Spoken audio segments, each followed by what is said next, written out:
Hi friends, welcome to my channel. Okay, இன்னைக்கு share market invest பண்றவங்களுக்கு எனக்கு தெரிஞ்ச ஒரு 5 சின்ன டிப்ஸ் கொடுக்குறேன். இது வந்து நம்ம ப்ராஃபிட்டை மேக்ஸிமைஸ் பண்றதுக்கும் மேக்ஸிமம் லாஸ் அவாய்ட் பண்றதுக்கும் நான் ஃபாலோ பண்ற டிப்ஸ்.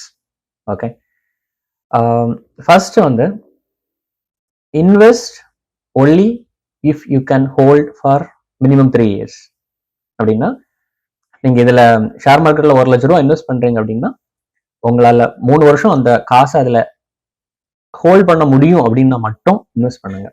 ஓகே, ஏன்னா ஷேர் மார்க்கெட்டை பொறுத்த வரைக்கும் அப்ஸ் டவுன்ஸ் இருந்துட்டு தான் இருக்கும். பட் நம்ம லாஸ்ட் ஹிஸ்டரி பார்த்தோம் அப்படின்னா ஒரு 3 years ஹோல்ட் பண்ணோம் அப்படின்னா நமக்கு கண்டிப்பா ஆவரேஜ் 12% ரிட்டர்ன்ஸ் கிடைக்கும், கண்டிப்பா கிடைக்கும். ஓகே, ஸோ 3 வருஷம் ஹோல்ட் பண்ண முடியும்னா மட்டும் நம்ம ஷேர் மார்க்கெட்ல இன்வெஸ்ட் பண்ணணும். நம்ம இடையில 6 மாசம் இல்ல 1 வருஷத்துல நம்ம அந்த காசு வேணும் அப்படின்னா நம்ம கண்டிப்பா இன்வெஸ்ட் பண்ண கூடாது. ஃபர்ஸ்ட். ஓகே, அதுக்கப்புறம் invest only 5 to 10% of the money in a single share.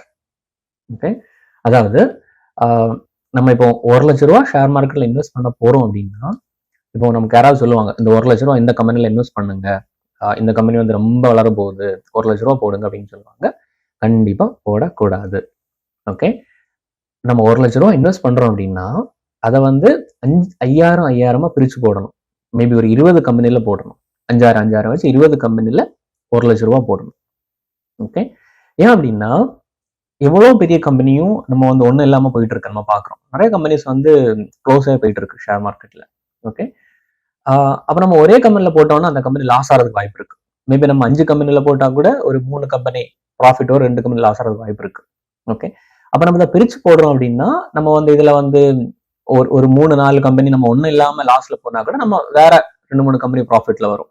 Okay, அதனால எப்பவுமே நம்ம வந்து எவ்வளோ பெரிய நல்ல கம்பெனியா இருந்தாலும் கண்டிப்பா ஒரு 10%க்கு மேல நம்மளோட மொத்த இன்வெஸ்ட்மெண்ட்டை ஒரு கம்பெனில வைக்கக்கூடாது. ஒரு கம்பெனியோட இன்வெஸ்ட்மெண்ட் வந்து 10% கீழே தான் இருக்கணும், அதுக்கு மேல வைக்கக்கூடாது. ஓகே, இது ஒரு ஸ்ட்ராட்டஜி.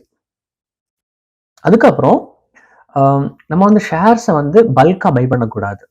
இப்போ எக்ஸாம்பிள் ஒரு ஷேர்ல நம்ம வந்து 1 lakh இன்வெஸ்ட் பண்ண பிளான் பண்றோம் அப்படின்னா நம்ம இன்னைக்கே போய் 1 lakhல வந்து இன்வெஸ்ட் பண்ணக்கூடாது. நம்ம வந்து கொஞ்சம் கொஞ்சமா இன்வெஸ்ட் பண்ணணும். அட்லீஸ்ட் மினிமம் அது 4 இன்ஸ்டால்மெண்டாவது இன்வெஸ்ட் பண்ணணும். ஓகே, நம்ம இது ஷேர் மார்க்கெட் வந்து பிசினஸ் தானே, பிசினஸ் மேல போகும், அப்ஸ் டவுன்ஸ் இருக்குதான் செய்யும். ஓகே, இன்னைக்கு நம்ம அந்த ஷேர் வந்து 1000 ரூபாய் ட்ரேட் ஆகிட்டு இருக்கு அப்படின்னா நம்ம டக்குன்னு போயிட்டு ஓகே இந்த ஷேர் மேல போக போகுது, இனி மேலதான் போயிட்டு இருக்கோம்னு சொல்லிட்டு நம்ம வந்து 1 lakh கொண்டு அந்த ஷேரை வந்து 1000 ரூபாய் ரேட்ல வாங்கக்கூடாது. நம்ம ஒரு 25,000 ரூபாய் அதுல இன்வெஸ்ட் பண்ணலாம். 25,000 ரூபாய்க்கு வந்து ஷேர் வாங்கலாம். அதுக்கப்புறம் வெயிட் பண்ணுவோம், மேபி அந்த ஷேர்ஸ் வந்து கீழே வரும் இல்லை மேலே போகும். சப்போஸ் அது கீழே வருது அப்படின்னா நம்ம கீழே வரும்போது ஒரு 10% இறங்கும் போது மேபி அது 925 வரும்போது திரும்ப நம்ம அதில் 25,000 இன்வெஸ்ட் பண்ணலாம். ஓகே, இல்ல அது மேலே போகுது அப்படின்னா ஓகே மேலே போட்டோம், கொஞ்சம் வெயிட் பண்ணுவோம், மேலே போயிட்டு நம்ம கொஞ்சம் மேலே போயிட்டு இனி அதுக்கு நம்ம 10% ப்ராஃபிட் எடுத்துன்னு வச்சுக்கோங்க. நம்ம 25,000 இன்வெஸ்ட் பண்ணி 10% 2,500 ரூபா கூட ப்ராஃபிட் எடுத்ததுக்கு அப்புறமும் திரும்ப அது ஸ்டில் நல்லா ரிசல்ட்ஸ் நல்லா இருக்கு, ஸ்டில் மேலே போகும் அப்படின்னா அப்போ திரும்ப நம்ம ஒரு 25,000 போடலாம். ஓகே, அப்படி கிராஜுவலா நம்ம வந்து ஷேர்ஸ் அக்கமுலேட் பண்ணணும். அட்டே ஷார்ட்ல நம்ம கொண்டு காசு போடக்கூடாது. நம்ம மேல போச்சுன்னா ஓகே, பட் கீழே இறங்குச்சு அப்படின்னா நமக்கு அது ஹெவி லாஸா இருக்கும். இப்ப நம்ம அதை கொஞ்சம் கொஞ்சமா போடுறதுக்கு பெனிஃபிட் என்ன அப்படின்னா நம்ம மேல போனா ஓகே, பட் நம்ம 1 lakh போட்டுட்டோம், கையில அந்த காசு நம்ம இன்வெஸ்ட் பண்ணிட்டோம். இப்போ அந்த ஷேர்ஸ் நம்ம 1000 ரூபாயில இருந்து 750 ரூபாய்க்கு வந்துச்சு அப்படின்னா நமக்கு அது ஹெவி லாஸ். அப்ப அதே டைம் நம்ம எல்லா காசும் போடல அப்படின்னா நம்ம அதை வந்து ஆவரேஜ் பண்ணியிருப்போம். நம்ம 1000 ரூபாய்க்கு ஃபர்ஸ்ட்ல 25,000 ரூபாய்க்கு 1000 ரூபாய்க்கு ஷேர் வாங்கி ஒரு ஷேர் 1000 ரூபாய் வாங்கியிருப்போம். 25 ஷேர் மேபி 25,000 ஷேர் வாங்கியிருப்போம். அடுத்து நம்ம கீழே 800 வரும்போது திரும்ப நம்ம 25,000 இன்வெஸ்ட் பண்ணிருப்போம். திரும்ப நம்ம 750 வரும்போது திரும்ப நம்ம 25,000 இன்வெஸ்ட் பண்ணிருப்போம். அப்படி நம்ம இன்வெஸ்ட் பண்ணும்போது இந்த ஷேர்ஸ் வந்து நம்ம ஆவரேஜா வந்து நம்ம 1000 வாங்கியிருக்க மாட்டோம். நம்ம ஆவரேஜா வந்து இந்த ஷேர்ஸ் வந்து நம்ம வந்து 800-850 ரேஞ்சில் வாங்கியிருப்போம். ஓகே, அப்ப நம்ம அந்த ஷேர் நம்ம திரும்ப 1000 ரூபாய்க்கு போகும்போது நம்ம அது ப்ராஃபிட்டா இருக்கும். ஓகே, இது அடுத்த டிப்ஸ். அதுக்கு அடுத்து வந்து என்ன அப்படின்னா, நம்ம பிகினர்ஸா இருக்கிறோம் அப்படின்னா, ஸ்டார்டிங் ஸ்டேஜ்ல இருக்கிறோம் அப்படின்னா, நம்ம வந்து கண்டிப்பா வந்து ஸ்மால் கேப் பென்னி ஸ்டாக்ஸ் மாதிரி வாங்கக்கூடாது. மோஸ்ட்லி வந்து large cap blue chip stocks வாங்கணும். அப்போ லார்ஜ் கேப்ஸ் ப்ளூ சிப்ங்கிறது வந்து லார்ஜ் கேப் ப்ளூ சிப் ஸ்டாக்குங்கிறது வந்து டாப்ல இருக்க stocks, highly valued stocks, maybe அந்த டாப்ல இருக்கிற 50 ஸ்டாக்ஸ் வச்சுக்கோங்க.